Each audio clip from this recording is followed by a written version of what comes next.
So Michael, tell us about how you got involved with Corfu cricket.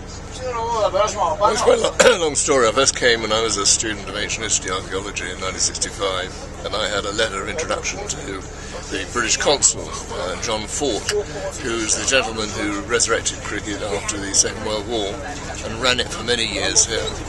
And unfortunately, I arrived at the consul and they said he was in Athens playing tennis for a week, and I had other things to do, so I missed out on that occasion. But I came back and subsequently played cricket here and brought lots of teams out here. And indeed, on one occasion, myself and Reg Scarlett, the West Indian Test cricketer, represented Corfu against the Royal Navy, as it was for many years an annual visit of the Eastern Mediterranean fleet to Corfu.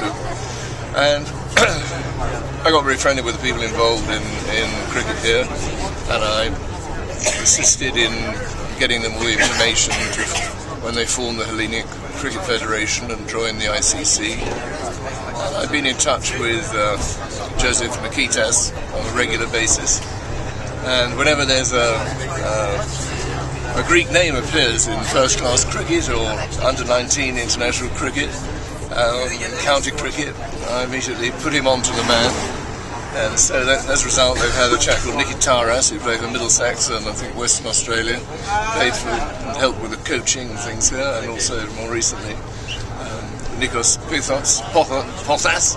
And there's also an under-19 Australian captain who comes up here now and lives here for the summer and will be playing for them.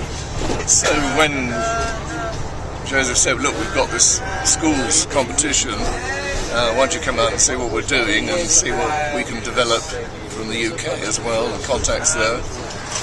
I jumped at the idea and came straight out here, and it's a great experience seeing all these different boys in different parts of the world, and there's great potential here. Corfu is a beautiful place. It's part of the world which gave us civilization, and we've now got 5 cricket grounds and more planned. So it's going to be a tremendous place for tournaments and festivals, and I really think there's a great opportunity for cricket in Corfu to really move forward very quickly. So tell us here's a challenge for you, tell us in 2 minutes the reason why the Greeks play cricket in Corfu.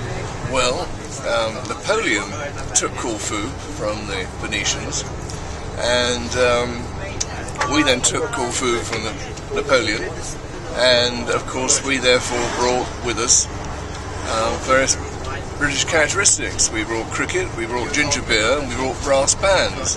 And to this day they play cricket, the Corfiots. They brew ginger beer, which you can buy on the Liston and the cafes, and if you come here later in the year, you'll see those fantastic brass band competitions, which is taken very seriously, almost as seriously as the cricket.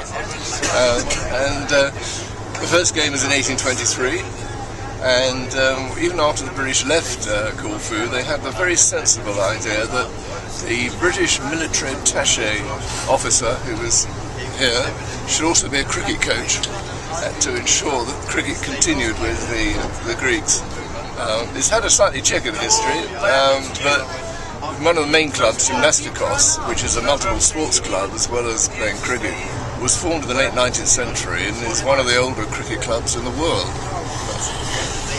Another cricket club, which is a very old one, is Byron, which came out of the merging of 2 other clubs, and is named after the famous English poet who organised the first Eden-Harrow match at Lord's, and of course was a great Philhellene.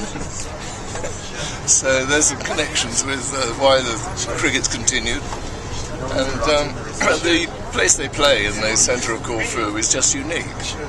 There was a correspondent of the Daily Telegraph years ago, Ron Roberts, who said that no cricketer's education is ever complete until he has played in the square in Corfu town. Fantastic, mate. And you did it all in 2 minutes. Thanks very much, Michael. What a pro.